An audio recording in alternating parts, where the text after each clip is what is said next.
السلام علیکم ناظرین، ذیشان سید ایک نئے ولاگ کے ساتھ آپ کی خدمت میں حاضر ہے۔ آج کشمیر الیکشن کے اوپر بات کرتے ہیں۔ ایک طرف کشمیر کے حالات جو کہیں نہ کہیں ریاست ذمہ دار ہے، کہیں نہ کہیں کشمیری عوام خود ذمہ دار ہے، اور کہیں نہ کہیں کشمیری حکومت ذمہ دار ہے، جو 40 سے زائد جانیں گئی، اس میں سیکورٹی اہلکار بھی شہید ہو گئے، اس میں کشمیری نوجوان بزرگ شہید ہو گئے، وہ اپنی جگہ۔ لیکن ایک پہلی بار شاید ہم نے پاکستان کی تاریخ میں ایسا دیکھا کہ الیکشن ہو رہے ہیں، ایک ہی جگہ کے الیکشن 3 مختلف فیزز میں ہو رہے ہیں، اور ایک فیز کا الیکشن ہو چکا ہے، ابھی دوسرے فیز کا الیکشن ہونا ہے، تیسرے کا ہونا ہے۔ پہلے فیز پہ دھاندلی کے الزامات اور پتہ نہیں گرما گرمی سیاسی ہلچل، یہ تمام چیزیں سامنے آ رہی ہے۔ بٹ گراؤنڈ ریالٹیز جو ایک طرف ہمیں کہا جا رہا ہے کہ کشمیری عوام نے جوائنٹ ایکشن کمیٹی کو مسترد کر دیا، ان کے بائیکاٹ کو مسترد کر دیا، تو کشمیر میں گراؤنڈ ریالٹیز کیا ہے؟ پہلے فیز میں جو ووٹنگ کا عمل تھا وہ کیسا رہا، دوسرے میں کیا سچویشن ہے، یہ تمام چیزیں آپ کے سامنے رکھ رہے ہیں ہمارے دوست محمد فیضان، جو کشمیر سے بلانگ کرتے ہیں۔ پہلا راؤنڈ انہوں نے خود کور کیا ہے۔ فیضان، پہلے تو آپ کا شکریہ، دوسرا یہ کہ تھوڑا سا کشمیر کا پس منظر بتا دیں، موجودہ حالات کا، الیکشن کا۔ وہ کہتے ہیں نا، ہمارے ریاستی نعرہ ہے آج کل، کشمیری غدار، باغی، دہشت گرد، بلوائی، شرپسند، مودی کی آر، را کے ایجنٹ۔ تو اگر یہ سب کچھ ہے تو صرف وہی ہے یا یہ پورا کشمیر ہے؟ اور دوسرا یہ کہ آپ نے دیکھ بھی لیا، پہلا فیز آپ نے خود کور کیا، دوسرا بھی آپ نے کور کرنا ہے، کیا حالات ہے، کیا لوگوں کی سوچ ہے؟ بہت بہت شکریہ ذیشان، جو آپ نے جس طرح کہا کہ غدار، بلوائی، یہ سب کہا بھی گیا ہے، اور جن لوگوں کو کہا جا رہا ہے ان لوگوں سے ووٹ بھی لیے جا رہے ہیں، اس کو یہ بھی کہا جا رہا ہے کہ آ کے ووٹ اپنا ووٹ کاسٹ کریں۔ اگر میں پہلے اس کی فیز کی بات کروں تو پہلے فیز میں جو میرپور ڈویژن میں ہوا وہ قدر پرامن علاقہ تھا، لیکن وہاں پہ بھی ٹرن آؤٹ شہری علاقوں میں بھی انتہائی کم رہا، مطلب پولنگ اسٹیشن سنسان نظر آئے، جیسا کہ گہما گہمی ہوتی تھی، اس کی گہما گہمی نظر نہیں آئی، بہت کم ٹرن آؤٹ نظر آیا۔ اور اب جس طرح کل دوسرا فیز ہے جو مظفر آباد ڈویژن میں، اور مظفر آباد ڈویژن کے لیے جو اب تک جس تحریک ہم دیکھیں تو مظفر آباد ڈویژن خاموش تھا، کئی پروٹیسٹ نہیں ہو رہے تھے۔ نیلم میں کچھ اسٹارٹ میں ہوئے، پھر وہاں پہ بھی ان کو منتشر کر دیا گیا۔ مظفر آباد شہر میں کہیں پروٹیسٹ نہیں ہوا، کیونکہ اس کی ایک بڑی وجہ تھی کہ شوکت نوازمی کو گرفتار کر پہلے وہ رپوش ٹیپ نے گرفتار کر لیا گیا تھا، جو وہاں پہ کون ممبران تھے ان کو یا تو تعلقی کروا دی گئی تھی یا تو وہ رپوش ہو گئے تھے۔ لیکن سرپرائزنگلی 2 دن قبل، پولنگ سے 2 دن قبل، یعنی گزشتہ روز جمعے کی نماز کے بعد مظفر آباد کی سچویشن تبدیل ہو گئی ہے۔ مظفر آباد کے مختلف علاقوں میں اس وقت جس طرح ہم یہ ریکارڈ کریں، اس وقت بھی دھرنے دیے ہوئے لوگوں نے،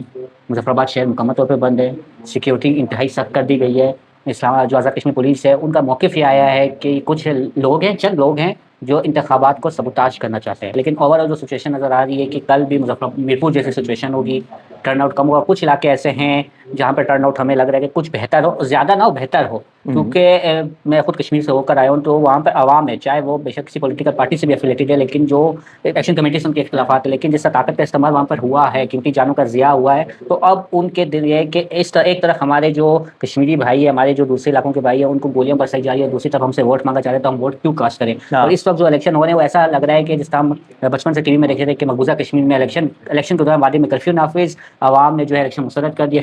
تو لگ ایسا ہے کہ آزاد کشمیر کا یہ جو الیکشن ہے یہ اس کی کاپی ہے، اور یہاں پر بھی کچھ لوگ ہیں جو ووٹ ڈالنے جائیں گے، لیکن ٹرن آؤٹ انتہائی مجھے کم لگ رہا ہے کہ کل بھی مظفر آباد میں امید نہیں تھی، جو گزشتہ روز واقعہ ہوا اس کے بعد سے ایسا لگ رہا ہے کہ ٹرن آؤٹ کم ہوگا، کیونکہ جس طرح سے اچانک سے وہاں پہ لوگ سامنے آئے۔ اچھا، ویسے 2 فیکٹرز، ایک تو چلو یہ بھی ہے کہ جوائنٹ ایکشن کمیٹی نے اپنا بائیکاٹ کا اعلان کیا،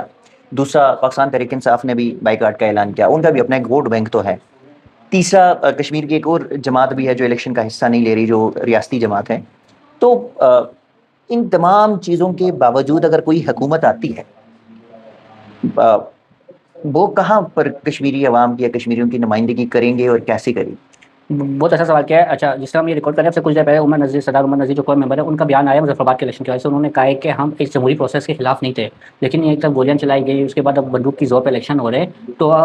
جو مظفر آباد کے عوامی اس الیکشن کو مسترد کرے، لیکن اگر الیکشن ہوتے ہیں اور حکومت بنتی ہے تو اس حکومت کو مسترد کرے۔ تو اس سے لگ یہ رہا ہے کہ جب لوگ آئیں گے وہاں پر اسمبلی میں، تو عوام کو پھر ان کے پاس جو عوام کے منتخب نمائندے ہوں گے وہ تو عوام کو آپ کو تو ہمیں ووٹ ہی نہیں دیا، نجی محفلوں میں تو وہ بھی یہ بات کریں کہ آپ لوگ ووٹ دے نہ دے، آنا تو ہم لوگوں نے ہے، تو وہ پھر جب آئیں گے تو 5 سال مسلط ہو جائیں گے، پھر عوام جو ہے وہ نہ اپنا کوئی کام کروا سکے گی، نہ ان سے کوئی مطالبہ کر سکے گی۔ تو ایک طرح سے ایسا لگے گا کہ جو یہ آزاد کشمیر کے جو سیاستدان ہیں انہیں ایک طرح سے یہ فری ہینڈ مل جائے گا کہ جنہوں نے ہمیں ووٹ نہیں دیا ہم ان کو کیوں ان کی بات سنیں۔ اچھا، ویسے مجھے تھوڑا سا ایک مناسب نہیں لگ رہا، لیکن تھوڑا سا ڈبل سٹینڈرڈ مجھے نظر آ رہا ہے کشمیر الیکشن میں عوام کے۔ بات ہو رہی ہے اوور آل کشمیر کی. ایک طرف جوائنٹ ایکشن کمیٹی ہے, ایک طرف کشمیریوں کے اوپر وہی گولیاں لاٹھی چارج وغیرہ جو بھی چلے, لیکن دوسری طرف وہی کشمیری عوام جو ہے وہ کچھ حصہ الیکشن میں حصہ بھی ڈال رہے. دوسرا یہ کہ جب کشمیر کے جو اپنے لوگ ہیں, یا لاسٹ ابھی ایک افسوسناک واقعہ ہوا تھا جب تنویر الیاس ایک جگہ پہ گئے تھے, وہاں پہ پھر ہاتھا پائی اور پھر فائرنگ اور ایک ان کا گارڈ بھی اس میں جو ہے وہ چل بسا. تو پیپلز پارٹی مسلم لیگ نون کے جلسے بھی تو ہو رہے ہیں, ان کی مرکزی قیادت بھی ادھر جا رہی ہے, جلسے کرے, وہاں کوئی کچھ نہیں کہتا. تو کشمیری اپنے جو لوگ ہیں, اپنے جو رہنما ہیں, ان کو الیکشن کیمپین کی اجازت نہیں ہے یا ان کو نہیں جانے دے رہے. یہ کیا کوئی ڈبل سٹینڈرڈ نہیں ہے؟ اچھا, اس میں دو چیزیں, ایک تو یہ کہ کچھ لوگوں سے میری بات ہوئی جو 4 انچ الیکشن ہو, ان کا یہی موقف ہے کہ اگر الیکشن ہوں گے ہم اپنا ووٹ دیں گے تو ہم اگلوں سے سوال کر سکیں گے اور کوشش کریں گے کہ اپنی مرضی کی حکومت ہے, کیونکہ ایکشن کمیٹیاں بھی ہیں, کچھ اسباب حالات بہتر ہوں گے, وہ مطالبات حکومت سے کرے گی, تو ہم بھی حکومت اپنی مرضی کے لائیں تاکہ ہمیں پتا ہو کہ ہم نے کس کو لانے, کس سے اپنے مسائل حل کرانے. تو وہ کہہ رہے ہیں جمہوری اچھا, یو پروسیس ہے, شیور اپنی مرضی سے لیں گے؟ وہ ان کا یہ موقف ہے. اب ظاہر سی بات ہے کہ مرضی سے تو ان کو نہیں پتا, عوام کی مرضی سے تو حکومت نہیں آتی, لیکن وہ کہہ رہے ہیں نہیں کہ ہم ایک وہ حصہ تو بنے نا, ہم فری ہینڈ نہ دیں. جن کا یہ موقف ہے ان کو نہیں پتا, ان کو پتا ہے, ان کا یہ کہنا ہے کہ فری ہینڈ نہ دے, کیونکہ اگر ہم ووٹ نہیں ڈالیں گے تو پھر تو بہت آسان ہو جائے گا الیکشن مینیپولیٹ کرنا. تو جس طرح میرپور ڈویژن کے الیکشن ہوئے ابھی میں مشکل. تو اب یہ ہے کہ تھوڑا بہت ایک ہوگا کہ یار ہم نے تو ووٹ اگر 2024 کے پاکستان کے انتخابات کو جو کہ پی ٹی آئی نے بڑا ٹف ٹائم دیا تھا, وہ مینیپولیٹ کر کے وہ پورا ریکٹ کیا جا سکتا تھا, اس کے پورے نتائج تبدیل کر سکتے تھے, تو کشمیر کے 2-4 حل کی کیا چیز ہے؟ بات آپ کی صحیح ہے, لیکن تھوڑا یہاں کا جو اگر انتخابی عمل دیکھیں تو وہاں یہ کہ وہاں پولنگ کس پولنگ اسٹیشن میں کس کس کا ووٹ ہے, وہاں پہ لوگ جانتے ہیں بائی فیس بائی نیم کہ اس پولنگ اسٹیشن میں ان بندوں کے نمبر ان کو, تو وہاں پہ تھوڑا میرپور میں جس طرح آپ نے کہہ بھی دیا کہ ٹرن آؤٹ ہی کوئی نہیں رہا, یہی تو وہ 1-2% ٹرن آؤٹ رہا ہے. بقول الیکشن کمیشن آزاد کشمیر کے 17% رہا ہے, اب وفاقی وزراء کے مطابق 40% رہا ہے. باقی وزارے تو وہاں پہ ووٹ کاسٹ کروا دیتے ہیں, لیکن وہاں پہ جو ریزلٹس آ رہے ہیں اس میں تو ہزاروں کے مارجن, کیونکہ ظاہر بات نہیں جو ریزلٹس آ گئے وہ بھی تو ہزاروں. وہ بھی سرپرائزنگ ہے. مسئلہ یہ ہے کہ جو لوگوں کافی لوگوں کی سیاسی وابستگیاں بھی ہے, تو وہ یہ ریزن دے گے کہ ہم اگر اس جمہوری عمل میں شامل نہیں ہوں گے تو یہ تو بڑا وہ ہو جائے گا, وہ یہ جواز پیش کریں. دوسرا آپ نے پوچھا کہ جلسے بھی ہو رہے ہیں, لیکن جو اپنے کشمیری جا رہے ہیں ان کو ریزن کا سامنے, اس میں 2 چیزیں ہیں کہ ایک تو ایکشن کمیٹی کا نام بعض دفعہ کچھ جگہوں پہ یوز کیا جا رہا ہے. تنویر الیاس والا معاملہ ہوا تو وہاں پہ کہا گیا کہ ایکشن کمیٹی نے یہ معاملہ کیا ہے. ممکن ہے کہ کیا ہو, کیونکہ وہاں ایکشن کمیٹی کوئی ایک تنظیم جماعت نہیں ہے, وہ مقامی لوگ ہیں. کوئی بھی لوگ آتے جو ایسے پولیٹیشین سے منحرف ہے وہ کرے گا کوئی بھی اقدام, تو ایکشن کمیٹی سے اس کو جوڑ جائے گا. اب ریسنٹلی کل کا واقعہ میں بتاتا چلوں کہ وزیر اعظم موجودہ وزیر اعظم وزارت کشمیر فیصل ممتاز راٹھور, ان کے حلقے میں جو ان کے مد مقابل نون لیگ کے امیدوار چودھری محسن عزیز, ان پہ فائرنگ کا واقعہ ہوتا ہے. چودھری محسن عزیز کہتے ہیں کہ مجھ سے فائرنگ جو ہے کروائی گئی ہے فیصل راٹھور کی جانب سے. صحیح ہے, فیصل راٹھور کا یہ بیان سامنے آتا ہے کہ نہیں یہ پیپلز پارٹی کہہ رہی ہے نہیں یہ ایکشن کمیٹی نے کیا. یعنی ایکشن کمیٹی, اگر آپ 2 لوگ آپس میں بھی لڑے تو وہ ایکشن کمیٹی کو مورد الزام ٹھہرایا جا رہا ہے. تو ضروری نہیں کہ ایکشن کمیٹی یہ کام کر رہی ہے. نون لیگ نے جو جلسے کیے یا پیپلز پارٹی نے جلسے کیے اس میں لوگ آئے, لیکن اس طرح لوگوں نے شرکت نہیں کی جس طرح کہ ماضی کے ان کے جلسوں میں ہوتی تھی. ماضی میں بڑے جلسے میاں نواز شریف نے بھی کیے ہیں, پیپلز پارٹی نے بھی کیے ہیں کشمیر میں, لیکن اس دفعہ جس حساب سے لوگ اس میں اتنی بڑی تعداد میں لوگ, لیکن جلسوں کی اجازت تو ہے, لیکن جلسوں کی اجازت ہے. ضابطۂ جمہوری عمل چل رہا ہے, اگر جلسوں سے روکا جائے گا. تنویر الیاس کے لیے نہیں تھا جلسوں کی اجازت؟ تنویر الیاس میں سمجھتا ہوں کہ تنویر الیاس نے ابھی بھی کشمیر میں موجود ہے نا, تو آپ تنویر الیاس کو پتہ ہے کہ جس راستے سے میں جا رہا ہوں وہ راستہ بند ہے. وہاں پر ریسنٹلی 2 روز پہلے وہاں پر 3 نوجوانوں کو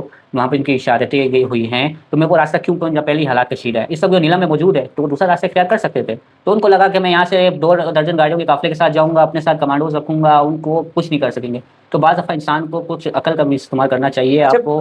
سیف راستہ چلانا چاہیے. وہ نیلم بھی پوچھے میں وہاں پہ کمپین کریں, تو میں سمجھتا ہوں کہ تنویر الیاس کی اپنی غلطی بھی ہے. اچھا,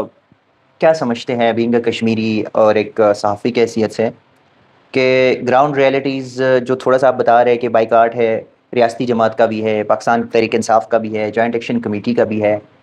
اور اس کے باوجود چلو ہزاروں ووٹ کاسٹ ہو جاتے ہیں, وہ ووٹ اصلی ہے نقلی ہے وہ ایک الگ بحث ہے. مسلم لیگ پہلے راؤنڈ کے حساب سے اگر دیکھ لیں تو مسلم لیگ نون کا پلڑا بھاری ہے, پیپلز پارٹی دوسرے نمبر پہ ہے. لیکن بلاول صاحب کی تقریری جو ہے وہ کشمیریوں کے حق میں کم اور مسلم لیگ نون کے اوپر گولہ باری زیادہ ہے. کیا وجہ ہے؟ کیا کشمیر جوائنٹ ایکشن کمیٹی کی تقریروں سے یا ان کی ایکشن سے بلاول کو جو ہے وہ گرمائش آ گئی ہے ان کی تقریروں میں؟ اچھا, آپ نے کہا کہ ان کی تقریروں کا جو ٹارگیٹ ہے وہ نون لیگ ہے, لیکن مجھے ایسا لگ رہا ہے کہ نون لیگ کو ٹارگیٹ کرنے کے ساتھ ساتھ جو مقتدرہ ہے ان کو پیغام دے رہے ہیں, کیونکہ ان کی اگر یہ نہیں, ان کی اتنی اوقات نہیں. میرپور الیکشن کے بعد آپ اسپیچ سنیں نا, جس کو انہوں نے کہا کہ ریاست کو فیصلہ کرنا چاہیے کہ نون لیگ کا مفاد ہے یا قومی مفاد ہے, تو وہ کس کو کہہ رہے تھے؟ وہ پولیٹیکل اسٹیٹمنٹ انہوں نے کس کے بعد وہ انہوں نے ان کو اصل میں ڈر یہ, اگر یہ بے نظیر ہوتی تو چلو ہم مان لیتے, اگر یہ وہ زیادہ بات اتنی ورت تو ہے نہیں, اتنی ورت ہوتی تو یہ حالات ہی نہ ہوتے. لیکن پھر بھی جو نون لیگ کے زیادہ وہ مقتدر وہ کہیں نہ کہیں کچھ کہنا چاہیں گے, کچھ سیٹیں ہمیں بھی دے دیں. گلگت بلتستان میں انہوں نے حکومت بنائی تو